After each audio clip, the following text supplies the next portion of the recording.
The Jacksonville Jaguars finished the 2024 season with a 4-13 record and missed the playoffs for the second straight year. I said Trevor Lawrence would be an MVP candidate. He is not. I said they would push the scoring record. They will not. It was a very frustrating year as they entered 2024 off of back-to-back 9-win seasons and had hopes they would get back to the postseason after collapsing the way they did at the end of the 2023 season. The Jags were 8-3 through 11 games in 2023, then lost 5 of the final 6 games, and along with it, the AFC South too. Foremost, they're going for 2.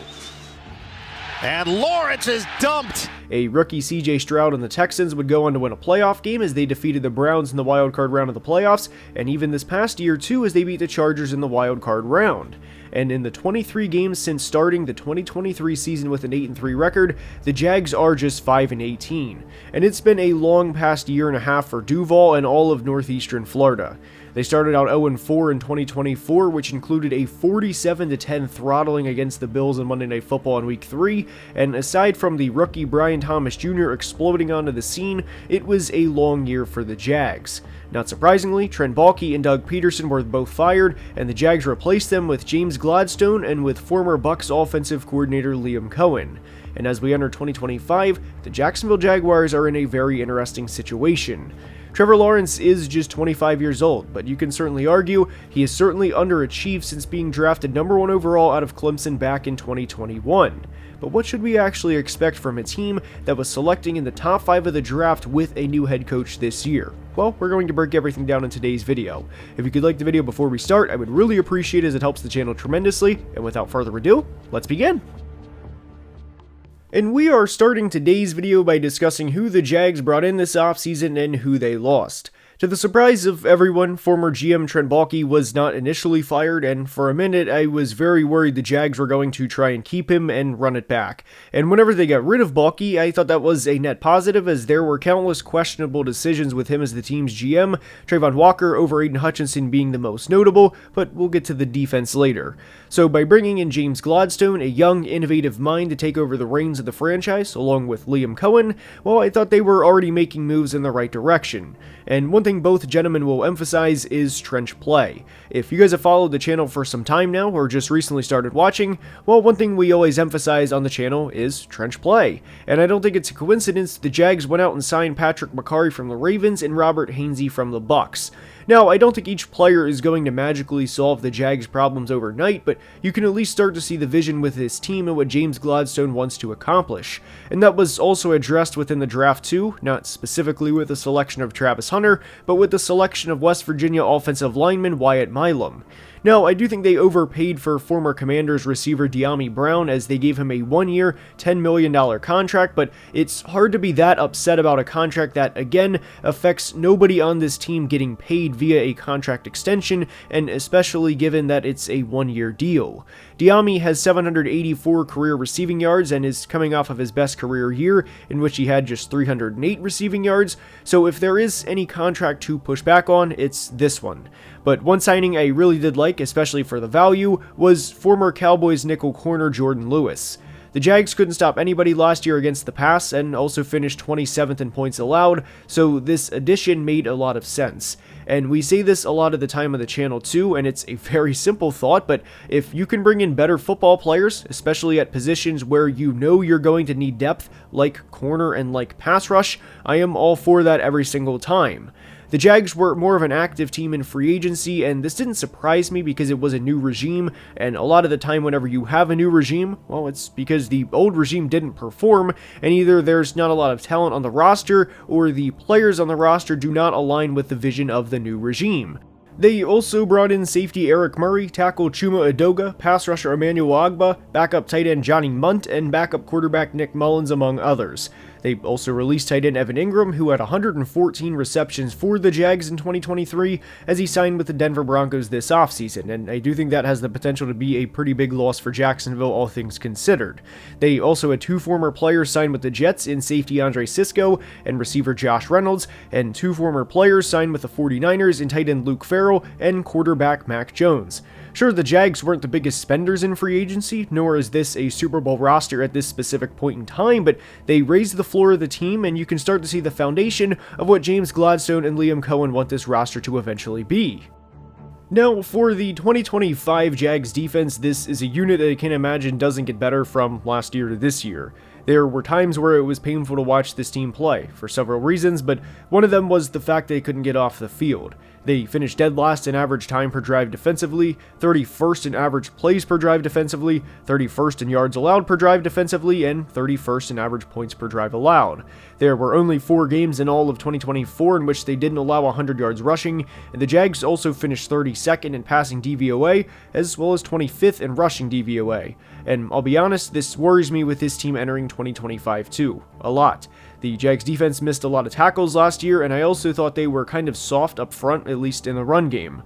One of my frustrations with this team from 2024 was seeing how wide open lanes were for backs, and regularly, and the first Jags player wouldn't make contact until they were 10 plus yards down the field. There was a play against the Colts in Week 5 on 3rd and 3, where Tyler Goodson ran through a hole that you could have drove a tractor trailer through, and to say the least, I'm not sold on this defensive line entering this year. There were times where they were bullied and pushed around, and not only that, but I didn't think Ventrell Miller and Foyesett Oluokun did a great job cleaning up at the second level either. And sometimes, as simple as it is, football comes down to being able to stop another team from punching you in the mouth, or in this scenario, running the football. And I know Houston has their offensive line troubles, but you're in a division with guys like Quentin Nelson, Bernard Ryman, J.C. Latham, and Peter Skoronski, amongst several others, and that's obviously not including any of the real big dogs in the AFC, and you can infer the teams I'm referring to there. I also worry about the safety play, specifically with Darnell Savage, and I fear a lot of the 2025 Jags defensive strategy is going to be bend, don't break. And I don't want to take away from the good players they have on this defense, like Josh Hines-Allen, or Trayvon Walker, or Tyson Campbell, or even Devin Lloyd, who has came into his own over the past couple of years, which I'm very happy to see, by the way. I just worry about the other players on this defense. And I think there's a big drop-off within this defense after the first few guys, and significantly worry about how the Jags are going to limit the run to actually have Hines-Allen and Trayvon Walker be put in favorable or advantageous situations to be able to effectively get after the quarterback. Now, we discussed the bulky selection with Hutch over Trayvon Walker earlier, and the biggest thing I want to emphasize here is Trayvon Walker is not a bad player. He's actually a really good player. This is not a Jalen Reagor, Justin Jefferson selection. Trayvon Walker has not accidentally stumbled into back-to-back 10-sack seasons. It's just unfortunate for him that Hutch is a legit DPOY candidate. But Walker and Hines-Allen are a really good pass rushing duo, and like a lot of players in Jacksonville, I would argue they are underrated. I actually really like the corners they have on this roster, but one big question that nobody knows the answer to at this point is how will Jarrian Jones do when he's kicked back outside? He was a good slot corner at Florida State and had a promising rookie year at nickel last year, but with the addition of Jordan Lewis, it forces Jarrian Jones back outside, which is a position he played at Florida State too. To be clear, he had multiple years where he played outside of Florida State before kicking into the slot in 2023 with the Seminoles, and then of course last year at slot with the Jags. The biggest questions with this team are along the interior defensive line, specifically in the run game, the linebacking play outside of Devin Lloyd, and the outside corners outside of Tyson Campbell. And I do think Travis Hunter, for that matter, is a question mark too, not from a talent standpoint, but from a role standpoint and what he will do with the defense this year. And projecting this defense in 2025, I had them finishing in the 21 to 25 area.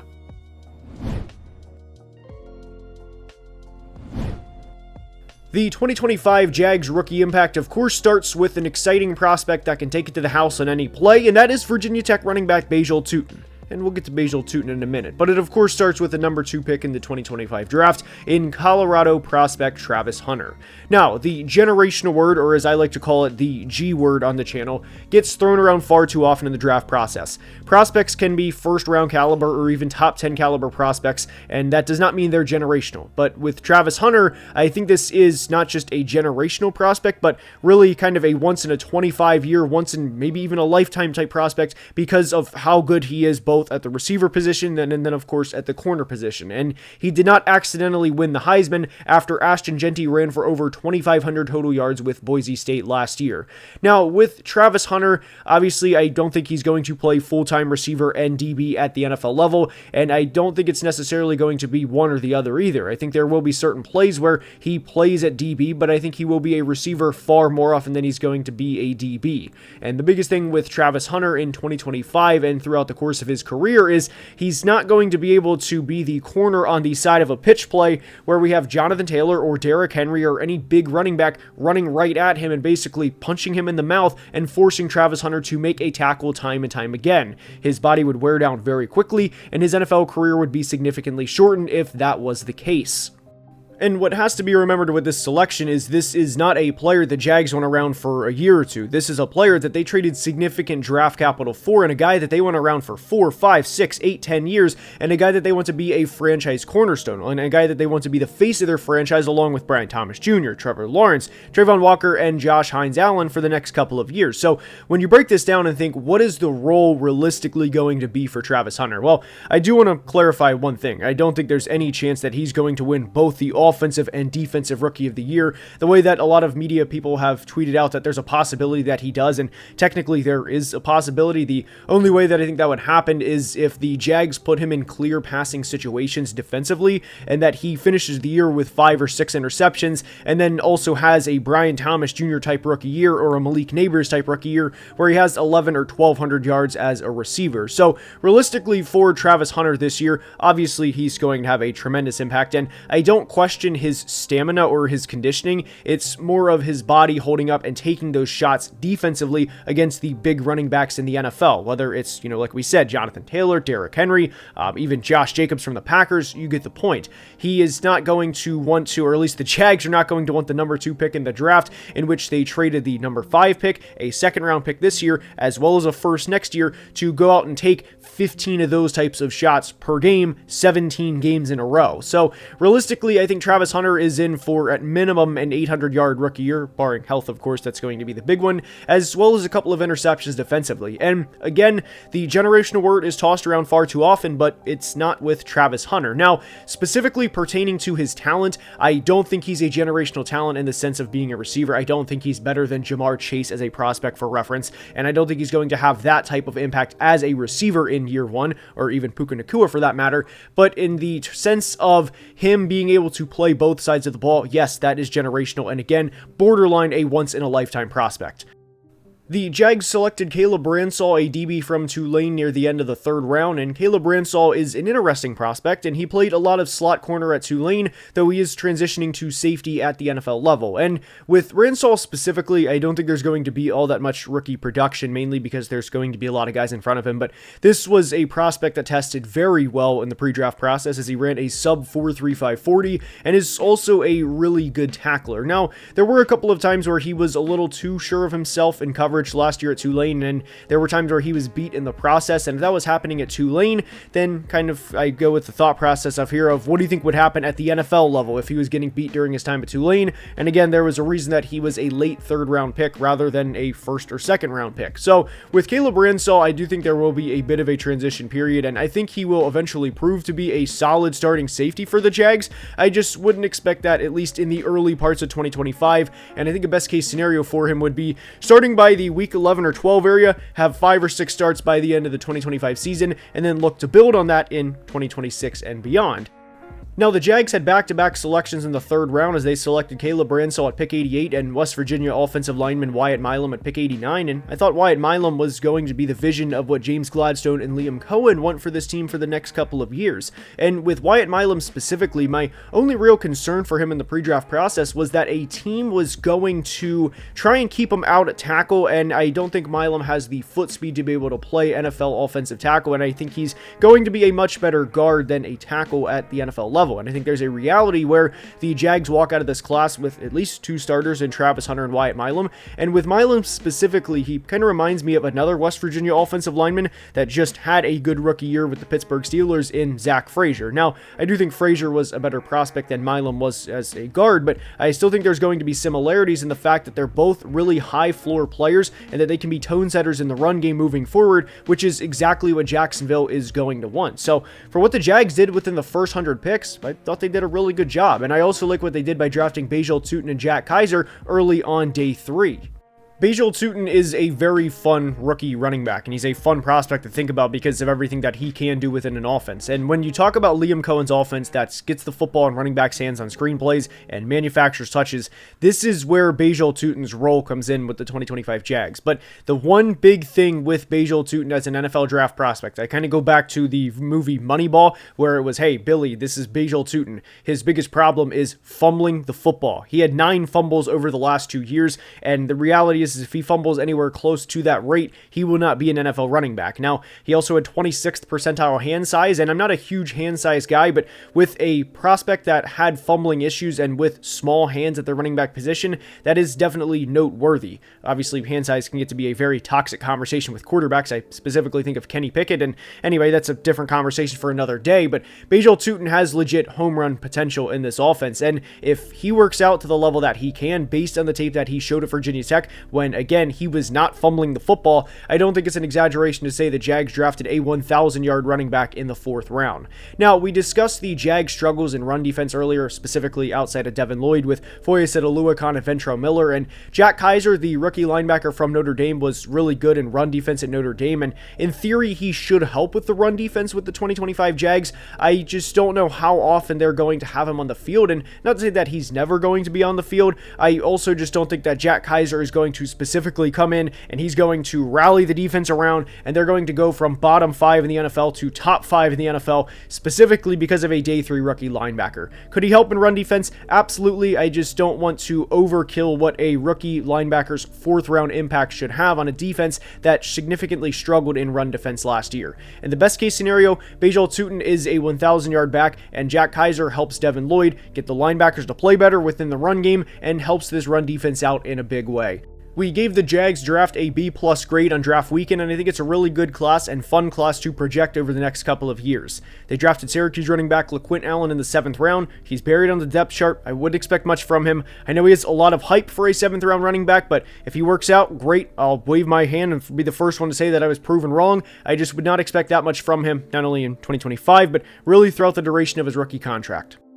The Jags offense is a large reason as to why the title of today's video is the Jacksonville Jaguars are in a very interesting situation, and it applies to the quarterback Trevor Lawrence, who of course signed a $250+ million contract extension a year ago. Now, you can go back to Trevor Lawrence's pre-draft process when he was selected as the number 1 player in the 21 draft out of Clemson, and the pre-draft expectations for Trevor were pretty wild. He was viewed as the 3rd best quarterback prospect in the past 25 years, really only behind Peyton Manning and Andrew Luck, and obviously he has not performed to that level, not even close. Now, you can definitely have the conversation that he was set up to fail in 2021 with Urban Meyer, and he certainly was, as the receivers on that roster were also very bad, but in the 3 years since, he has not produced to the level that he was expected to, and obviously now that we have Brian Thomas Jr. on the roster and Travis Hunter, especially with the draft capital the Jags invested in Travis Hunter, along with what is now Trevor's 3rd head coach, well, the pressure is on entering 2025 for Trevor Lawrence. Now, if Trevor does not have a good year this year,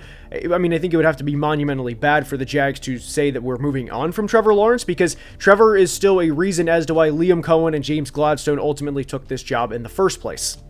And with the 2024 Jags, I think the best word that can describe the entire season is frustration. And that, of course, kind of excludes Brian Thomas Jr. and everything that he did down the stretch, because that was very exciting to watch. And I mentioned during the Chargers team preview that we would have 1 jersey remaining in the 2025 team preview series, and that goes to BTJ. I'm a big BTJ fan, absolutely love him, think he's a tremendous player, and I loved him coming out of LSU and thought he was a completely overthought player in the draft process. But outside of BTJ last year, it was a frustrating season for the Jags. And even before Trevor Lawrence got hurt, he was not having a good year. And there were mistakes that Trevor was making that were mistakes that players in their 4th year shouldn't be making. Players in their 2nd or 3rd year shouldn't be making, let alone a player who is as touted as he was coming out of Clemson in his 4th season. He wasn't reading the game well, and I think back to the Buffalo game specifically, where there were multiple plays where he was either getting the yips in the pocket or he wasn't taking what was right in front of him, and it was really frustrating to have a player underneath on a mesh route directly in front of him, and he does this thing where he double pump fakes and then kind of tries to exit out of the backside of the play, only to take what was a big loss or to just throw the ball away in what should have been a completion right in front of him. So Trevor Lawrence wasn't good last year. Travis Etienne also had a down year. The offensive line wasn't good, hence the reason that James Gladstone addressed the offensive line as much as he did in free agency and throughout the 25 offseason. And I think 2025 is going to be the ramp as to what we should expect for the James Gladstone and Liam Cohen-led Jags as we move into 2026 and beyond. Now, one concern that I do have with the 2025 Jags early on is going to be how much they commit to both Travis Etienne and Tank Bigsby. Travis Etienne's numbers have declined pretty significantly over the past few years, and in 2024 specifically, his yards per contact went all the way down from 3.1 in 2022 to just 2.48 in 2024, and Travis Etienne was also not a selection made by James Gladstone and Liam Cohen, so whenever you have a player that is kind of already showing signs of decline, that is at a position that is in some ways pretty easy replaceable, and the Jags selected 2 running backs in the 2025 draft for reference, I do think Etienne's days in Duval are unfortunately numbered. So there's a lot going on within Jacksonville's offense currently, but what I think it will look like in 2025 is in some ways similar to what the Bucs offense looked like last year. I don't think it's unrealistic for Bajal Tutin to have the Bucky Irving role in 2025, though I definitely want to preface this with it is a lot easier said than done to try and have a 1,500 total yard back with a running back selected on day 3, but the Jags' offensive line should be improved from what it was last year. I thought Walker Little came in and played pretty well after they traded Cam Robinson to the Vikings, and of course they brought in Robert Hainsey and Patrick McCarry this offseason too, and I also think there's a chance, like we mentioned during the rookie impact, that Wyatt Milam is starting by season's end. On the right side, or right tackle rather, they have Anton Harrison, who definitely had a tough start to the 2024 season, but battled through the year and definitely battled through his bit of adversity and grit, if you will, and improved by season's end. So the Jags offensive line, at least with the hype that the Jags have heading into the year, I think is better than what the media portrays it to be. And then of course you will have Trevor Lawrence, Brian Thomas Jr., and Travis Hunter, and pretty quickly you're looking at an offense that could finish in the top 12 or top 13, and I personally wouldn't bat an eye. One big thing that I do want to hammer home with the Jags is I think their offense has a lot more variance than other teams, because this is not an offense that has a lot of stability from a coaching standpoint, obviously because it is a new coach and a new system, and there's also several new players on the offense. Like we mentioned, potentially 3 along the interior offensive line, a potential new running back, and of course a receiver / DB that was drafted at number 2 overall. So there is a scenario where unfortunately all of those guys do not pan out, or most of those guys don't pan out, and this team again finishes in the bottom 10 of the NFL offensively. But if in this scenario they do pan out, which I would like to think is more likely than it's not, especially with the culture and everything that James Gladstone and Liam Cohen are building in Duval, then there's a realistic scenario where they finish top 12 or 13. Now, from a projection standpoint this year, I do think Trevor Lawrence will be right around 4,100 yards, assuming he plays all 17 games, along with a career high in passing touchdowns. And I don't think it's unrealistic for him to hit 30 for the first time in his career, as he has not one but 2 great receivers in Brian Thomas Jr. and Travis Hunter. And I really do think I really think the ceiling for BTJ is as high as he wants it to be, because this is a player that can win vertically, he can win via route running, and of course he has really good hands. And Brian Thomas Jr. to me is not an underrated player because everybody knows how good he is, but he's a player that I don't think gets enough love nationally as he will by the end of the year. And if you told me right now that BTJ would have 14 or 1,500 yards along with double-digit touchdowns, I wouldn't bat an eye. Travis Hunter, if he stays healthy and if he has a more receiver-dependent role and has 100+ targets, then I wouldn't bat an eye if they had 2 1,000-yard receivers in 2025. The only part of this offense I definitively would not stick my foot in the ground and plan to take is with the running back room, because I think you can have both sides of an argument here and say, hey, I don't think Travis Etienne is the player he was 3 years ago and that he's declining, and they selected 2 running backs even if one was in the 7th round for a reason. But then you can certainly have the other side and say, this is Travis Etienne's now or never year. He could easily produce to the level of a first-round running back and have a 1,400-yard season, because he knows internally if he doesn't, then his days not just in Jacksonville but in the NFL are numbered. So because of that, I would not stick my foot in the ground and plan it with a take for the Jags running back room in 2025. And I'm also looking forward to seeing how Brenton Strange, a 3rd-year tight end from Penn State, plays this year. But I think there is a scenario where the Jags have not 1, but 2 number 1 receivers by season's end. And I hope that we finally get to see the true ceiling, or start to see the ceiling of Trevor Lawrence, like we saw with Baker Mayfield last year working with Liam Cohen. I don't think the Jags are going to go past the divisional round this year, so that is where I have them being capped, as I don't think they're going to be a 1 or 2 seed And then obviously I don't think in the first year with Liam Cohen that they're going to go into any of Kansas City, Buffalo, or Baltimore, take your choosing of the three, and win with the season on the line. But I think it should be a promising year for the Jags for what their future is in 2026. So I really hope you enjoyed today's video, because that's all I have for the Jags 2025 preview. And if you did, please like and subscribe, as we recently hit 200,000 subscribers, and I cannot thank you guys enough for the support. Until next time, please be safe and have a great day. Love you guys.